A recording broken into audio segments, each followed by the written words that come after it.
Howdy guys, I'm Jeep and Jason, and today in the garage we got the Jeep rolled in here, and I have a low-key surprising upgrade for us Jeep JK owners. Now what's a JK? A JK is a roughly 2008 model year to 2018 Wrangler, and the current model is a JL. Obviously 2018 till now is the JL. Actually excited to see what the new next model of the Jeep coming out is, but when I ordered my rear axle on this thing, I accidentally ordered JL lug bolts, lug studs.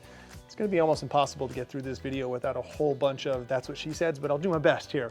But I just since I run wheel spacers, I just put them on, ordered the correct Acorn lug nuts, and just bolted it up and went about business as usual. And during this upcoming time I was going to do a tire rotation, I thought, while I'm under there, why not go all the way around with the JL lug bolts, because they are noticeably larger, and that means stronger. And it's not just a difference between metric versus American, where the standard bolts on the JK are these 1/2 inch, pretty universal lug studs, and then the JL lug bolts are M14 1.5 thread pitch. So it's a noticeably larger bolt, and that gives you a ton more strength. So I ordered up M14 lug bolts all the way around for the Jeep and lug nuts, and I'll show you the side-by-side comparison of the two. Obviously, the M14s are much larger, obviously gonna give us more strength.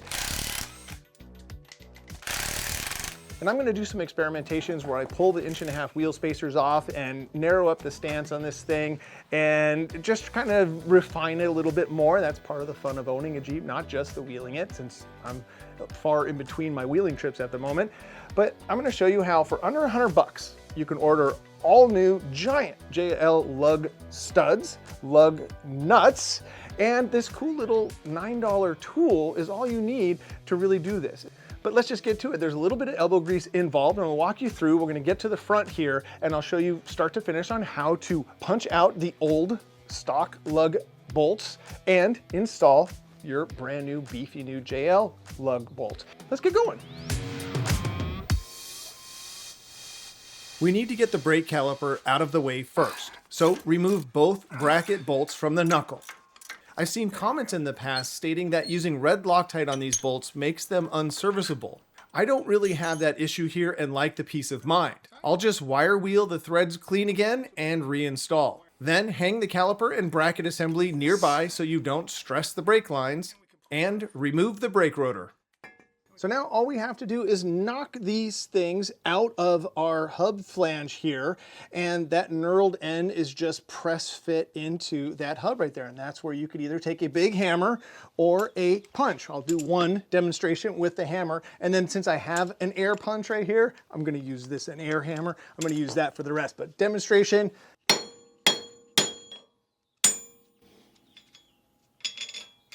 And there you go.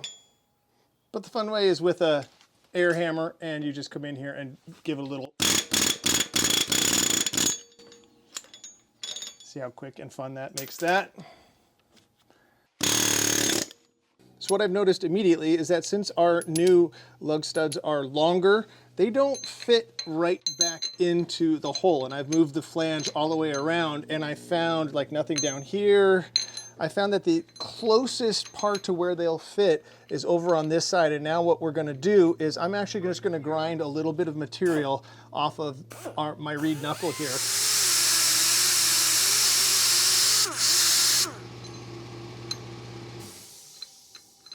And now we're gonna take our lug bolt installer tool here. This thing was under $10. This thing just makes this so easy. It has a 60-degree conical seat, just like all of these flanges on the bottom of the lug nut, so they fit like that into there.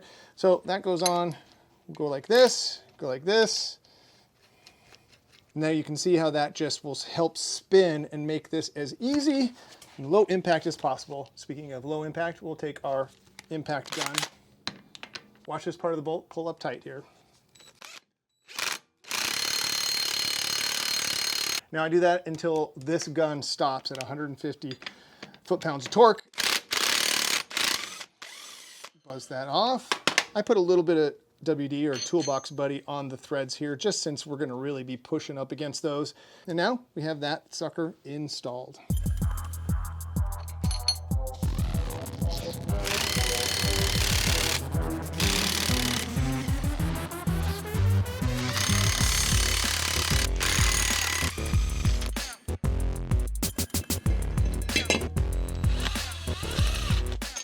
I've been using the orange Loctite lately. As you saw, the red came off, but this orange stuff is even better for serviceable parts like this. So I'm gonna go with a little bit of orange for the caliper bolt bracket.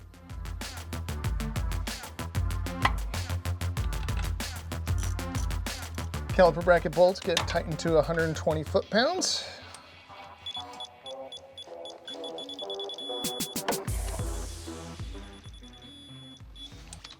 And that's all we got for that.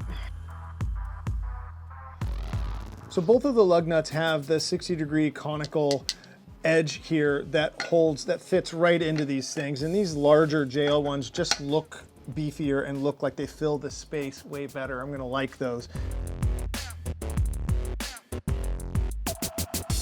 Now, to swap the rear wheel studs, get the brake caliper and rotor out of the way, same as the front.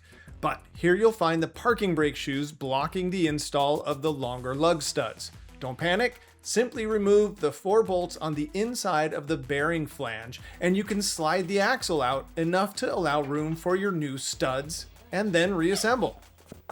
Take a look at the studs that have been on the Jeep for the last 10 years.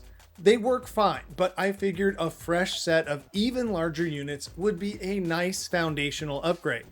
Plus, since going with the Metal Cloak long arm suspension, the places the tires would rub against control arms doesn't do that anymore, and the only thing I need a tad more clearance than the 4.5 inches of backspace my Vision Manx wheels offer is the rear sway bar ends.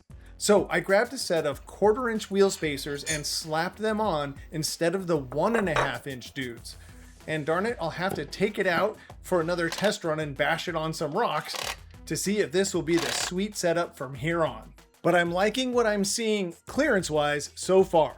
All I have left to do is to change the lugs, and I got a few extra lug nuts over here for the spare tire carrier. You don't want to be out on the trail and need a 3/4 inch socket to get your old lug nuts off, and then a 13/16 to get your new stuff off. So that would have been a funny thing to forget. So yeah, so we'll just punch these out. It's way easier here because obviously I can get to the back of that.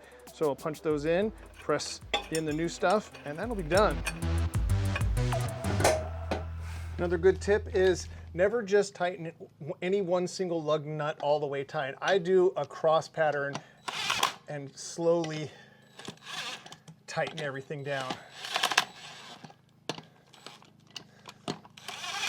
And as you can see, that helps center everything, because these aren't hub-centric wheels. They don't sit on the center of the hub to get them centered. They use these lugs, the conical bevel on these lugs, to get them centered. So once you get it all snug down even like that, now we can go ahead and get them pretty tight.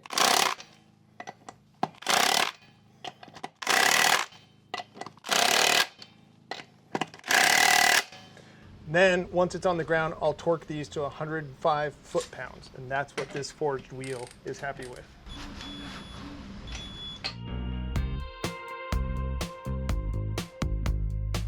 So there you go. For under $100, we have much larger nuts than we used to. And the studs are a wear item on these rigs after 13 years and off and on with the wheels. They were starting to get tired anyway. So this is something I thought, why not? And I'm actually happy. A little bit of elbow grease, not a lot of money. You have quite a bit more strength and peace of mind in a place you never would have thought until you just for some reason start looking over there. After I swapped that axle in and saw those JL studs, I went, I want a set of those. So maybe one of you will get out and try that. Let me know in the comments, and thank you guys so much for checking out the videos. I hope to get a bunch more out here in the garage for you. And until next time, enjoy your drive. That's what she said.